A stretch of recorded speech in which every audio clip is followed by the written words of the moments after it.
सितंबर को आपको इतिहास लिखने का मौका मिल रहा है। साथियों, हम सरकारों से कोई भीख नहीं मांगते, हम सरकारों से हम हक और अधिकारों की बात करते हैं। मैं आपसे पूछ रहा हूं, 75 साल में आपने वोट दिया कि नहीं दिया? 75 साल से लगातार वोट दे रहे हो ना, लगातार टैक्स भर रहे हो। ये छोटे छोटे बच्चे भी टैक्स भरते हैं भाई साहब। ये फिरोक लेने जाते हैं तो पहले टैक्स देते हैं, बाद में फिरोक आती है इनकी।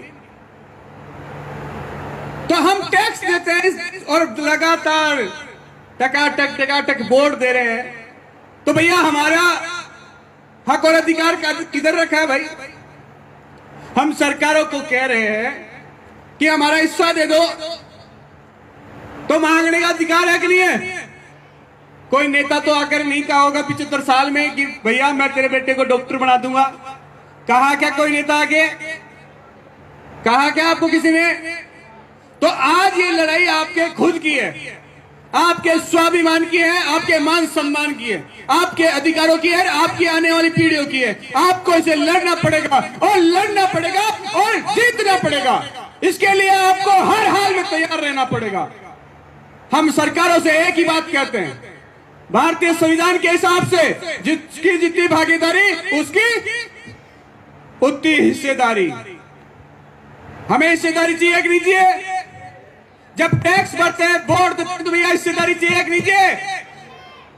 वही हिस्सेदारी मांगते हैं कि भैया हमारा आरक्षण किधर रखा है। जब इस देश के नागरिक हैं, वोट देने का राइट है, राशन कार्ड है, वोटर आईडी है, पासपोर्ट है, तो भैया हिस्सेदारी है कि नहीं चाहिए? 36 रुपए का पेट्रोल 110 रुपए में खरीदते हो कि नहीं खरीदते? अरे खरीदते हो कि नहीं खरीदते? गाड़ी मोटरसाइकिल में अभी रैली में पेट्रोल तो डलाया होगा। तो वही बात मैं कहना चाह रहा हूं हमको कि हमारा टैक्स का पैसा आखिर जा कहां रहा है? हम लोग सोचते ही नहीं है। हमारे बाप दादाओं ने तो फ्री में देने का एक ठेका ले रखा था, जमीनें फ्री में दे दी, कोड़ियों के भाव से दे दी, सब्जियां घर में लगी तो सब्जियां फ्री में दे दी। और तो और अभी सब्जी मंडी में जाके आए, आप तो पता नहीं सब्जी, हमारे पास कोई सब्जी लेने आता है, चाहे वो 10 रुपए की सब्जी खरीदे, लेकिन हम धनिया फ्री में दे देते हैं। बताओ देते हैं कि नहीं देते? अरे हर चीज फ्री फ्री फ्री, सारी चीज फ्री दे दी हमने। तो भैया अब चाहिए कि नहीं चाहिए? अरे इतने साल से हमारे बच्चों के लिए कुछ चाहिए कि नहीं चाहिए? तो सरकारों से हमने कहा भैया हमें हमारा आरक्षण दे दो। औरों के बच्चे डॉक्टर बनते हैं, इंजीनियर बनते हैं, तो भैया हमारा भी तो कोटा फिक्स कर दो। आज राजस्थान में हमारे कितने कलेक्टर हैं? ना के बराबर है। एसपी कितने हैं? ना के बराबर है ही नहीं। तो सिचुएशन समझो आप। हम सरकारों से कह रहे हैं कि भैया दिन रात मेहनत करते हैं हम लोग, आप सब लोग कोई ना कोई व्यापार करते होंगे, लेकिन व्यापार की स्थिति सुबह से लेकर शाम तक दुकान पर लगातार मेहनत करते हैं। आज चाहे इस गार्डन की बात करें, शालीवार गार्डन के मालिक हैं, वो भी सुबह उठ के लग जाते होंगे अपने इस गार्डन को सुधारने के चक्कर में। वो भी दिन रात मेहनत करते हैं कि कोई क्लाइंट आए, सही से ढंग से काम हो और 2 पैसा आए। किस लिए तुम्हारे वो? ताकि उनके बच्चे डॉक्टर बने, इंजीनियर बने, आईएएस बने। लेकिन जो मेहनत करके जो पैसा कमाया वो सारा कौन ले गया? वो संस्था ने ले गई। आज मैं ये कहता हूं कि और बच्चे फ्री में डॉक्टर बनते हैं, तो भैया हमारे बच्चे बनने चाहिए कि नहीं बनने चाहिए? बताइए, आपके बेटे बेटी डॉक्टर बनने चाहिए कि नहीं बनने चाहिए? तो यही चीज हम सरकार को बात करते हैं, और आपको ये बात समझनी पड़ेगी, आपको ये बात समझाकर अपने घर वालों को समझानी पड़ेगी कि भैया वो सीपी नाम की बीमारी है ना, जो बहुत अंदर घुस गई है, वो क्या कह रहा है उसकी सुन लो आप एक बार। पिछले 10 साल से गाड़ी के सायरन मार मार के ये जगा रहा हूं कि भैया और बच्चों के डॉक्टर बनते हैं तो हमारे भी बनने चाहिए, और बच्चों को स्कॉलरशिप मिलता है तो हमारे को मिलना चाहिए, और बच्चों को स्कूटी मिलती है तो हमें मिलना चाहिए, और बच्चों को लैपटॉप मिलता है तो हमारे को मिलना चाहिए। बताओ मिलना चाहिए कि नहीं मिलना चाहिए? हमारी बहनें बैठी हैं, जब इनका कोई बेटी और बेटा कलेक्टर बनकर आएगा और गाड़ी चू चू करके आएगी तो इनको खुशी होगी कि नहीं होगी? यही तो हम लड़ रहे हैं। आज मैं यहां से पूछूं, हमारे अलवर से या बैठे हुए लोगों में से कितने परिवार के लोग अमेरिका में पढ़ रहे हैं भाई? कोई पढ़ रहा है क्या? अरे पढ़ेगा कहां से? हमें डॉक्टर इंजीनियर तो करवा नहीं सकते। आज विदेश जाने के लिए पैसा चाहिए मोटा, औरों के बच्चे विदेश पढ़ रहे हैं और हमारे बच्चे क्या कर रहे हैं? खेती बाड़ी मजदूरी ठेला लगा रहे हैं। आज विदेश जाने के लिए मोटा पैसा चाहिए, और पैसा कहां से आता है? हमने सरकारों से मांगा नहीं तो सरकार स्कॉलरशिप देगी नहीं। इसलिए आज महात्मा फूले फाउंडेशन की बात करते हैं सरकारों से, भैया महात्मा फूले फाउंडेशन बना दे ताकि मेरे बच्चे भी जाकर पढ़ सके। महात्मा फूले कल्याण बोर्ड बना दे ताकि हमारे खुद के अच्छे अच्छे हॉस्टल बन जाएं, खुद के लाइब्रेरियां बन जाएं। बागबानी बोर्ड बना दो ताकि हम भी जो खेती बाड़ी करने वाले लोग हैं, कल ना हमारे ऊपर कोई प्राकृतिक आपदा आ जाए तो हमारे को 2 पैसे की व्यवस्था हो जाए। यही तो मांग रहे हैं हम सरकारों से। बताओ गलत मांग रहा हूं क्या? बताइए गलत मांग रहा हूं क्या? आज दिन रात कमाने वाला आदमी, हमारे जो खेत में बैठा हुआ आदमी, वो 75 साल से सोच रहा था कि कोई आएगा कोई आएगा कोई आएगा। नेताओं को इस चक्कर में, कोई आने के चक्कर में लगातार 75 साल से वोट दे रहा था।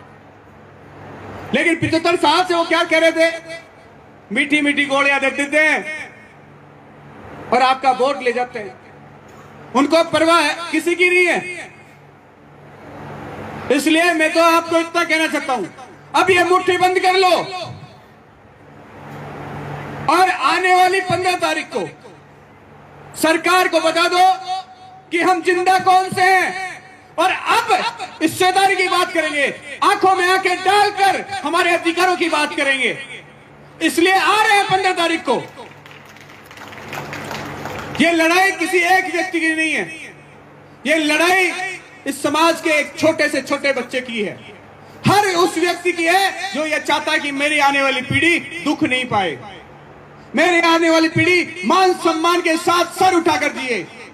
ये लड़ाई हर उस व्यक्ति है वो जो चाहता है कि जब भी मैं किसी से बात करूं तो नजरें उठाकर बात करूं, नजरें झुकाकर नहीं। वो हर वीर योद्धा की ये लड़ाई है जो ये चाहता है कि मैं मेरी आने वाली कौम के लिए कुछ करके जाऊं, ताकि मेरी आने वाली पीढ़ियां ये नहीं कहे कि मेरे बाप दादा गुलाम थे, इस वजह से आज मैं पीछे दरिया बिछा रहा हूं। इसलिए आपको इस लड़ाई को लड़ना पड़ेगा मेरे साथियों। मुझे पूरा विश्वास है आप लोग कमजोर नहीं है, किसी में कमजोर नहीं है आप। जब 25 फरवरी को लोग कह रहे थे, आपके पास भी मैसेज आ रहे होंगे नए नए प्रकार के, उसको तोड़ने का प्रयास बहुत किया गया। लोग कह रहे थे माड़ी में विधानसभा घेराव करेंगे, और तो सीपी तो बावड़ा है।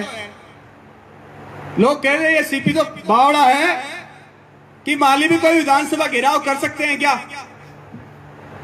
अनेक प्रकार के मैसेज चलाए जा रहे थे, आपके पास भामरक मैसेज चलाए जा रहे थे, लेकिन आपने सबको तोड़ छोड़ दिया और राजस्थान की विधानसभा पर खड़े होकर झंडा गाड़ दिया।